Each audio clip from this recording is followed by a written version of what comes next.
ہے، یہ کوئی خوراک بچاؤ مہم بھی نہیں ہے، بلکہ فرمایا وَشَهْرٌ يُزَادُ فِيهِ رِزْقُ الْمُؤْمِنِ، یہ مہینہ ایسا ہے جس میں مومن کا رزق بڑھ جاتا ہے، اس کا رزق زیادہ بڑھ جاتا ہے، تو یہ خرچہ کم نہیں ہوتا، اس میں تو خرچہ زیادہ ہوتا ہے، تو یہ اس لیے نہیں ہے، تو پھر مقصد کیا روزے کا؟ بھوک اور پیاس کا مقصد کیا ہے؟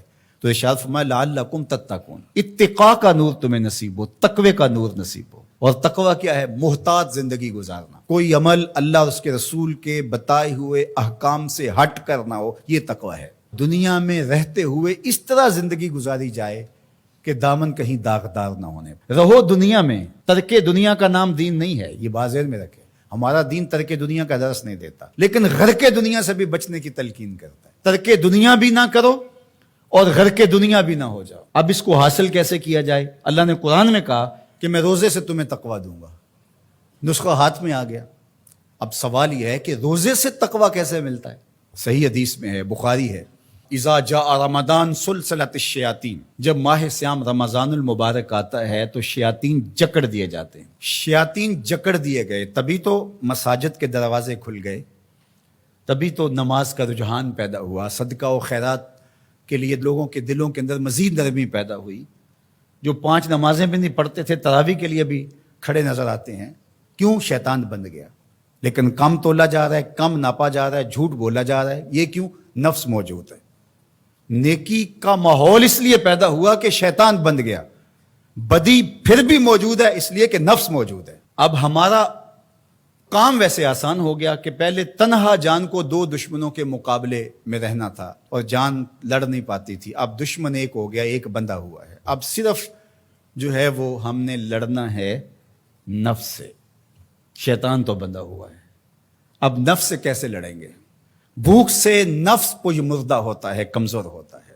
میرے اور آپ کے آقا و مولا حضور ختمی المرتبت صلی اللہ علیہ وآلہ وسلم نے ارشاد فرمایا یا معاشر الشباب من استطاع منکم الباء فلیتزوج، اے جوانوں کے گروہ، تم میں سے جو نکاح کرنے کی طاقت رکھتا ہے دیر نہ کرے۔ اگر مالی استطاعت ہے، مناسب رشتہ مل گیا ہے تو دیر کاہے کی، نکاح کر لے۔ اور فرمایا اس لیے کہ نکاح نظروں کا بھی محافظ ہے اور تمہاری پارسائی کا بھی محافظ ہے۔ فَإِن لَمْ يَسْتَطِعْ، اور اگر طاقت نہیں ہے، کسی وجہ سے نکاح نہیں ہو پا رہا، فَعَلَيْكُمْ بِالصَّوْمِ، تو کثرت کے ساتھ روزے رکھو۔ فَإِنَّهُ لَهُ وِجَاء، اس لیے کہ روزے قاطع شہوات ہیں، گناہوں سے بچانے کا بہترین ذریعہ ہے۔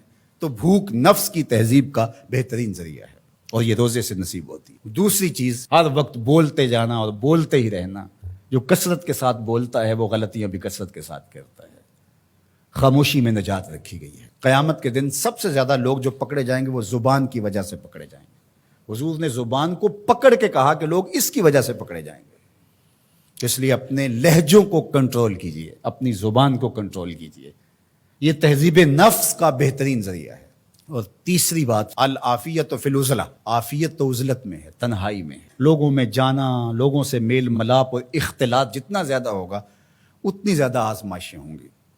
اس لیے جہاں تک ممکن ہو دینی ضرورت کے لیے آپ کو جانا پڑتا ہے، ضرور لوگوں سے ربط رکھیں، لیکن ربط پورا رکھیں، لیکن ربط بھی اچھے لوگوں کے ساتھ رکھیں۔ فرمایا تمہارا کھانا متقی کے علاوہ نہ کھائے کوئی، یعنی جس کی تم دعوت کرو وہ متقی ہو، پرہیزگار ہو۔ اچھے لوگوں کے ساتھ ربط رکھو، نیک لوگوں کی صحبت میں بیٹھو گے نیکی ملے گی، برے لوگوں کی صحبت کے ساتھ بیٹھو گے تو برائی ملے گی۔ تو آئیے میں اور آپ روزے کو اس کے آداب کی رعایت کے ساتھ رکھنے کا عزم کریں۔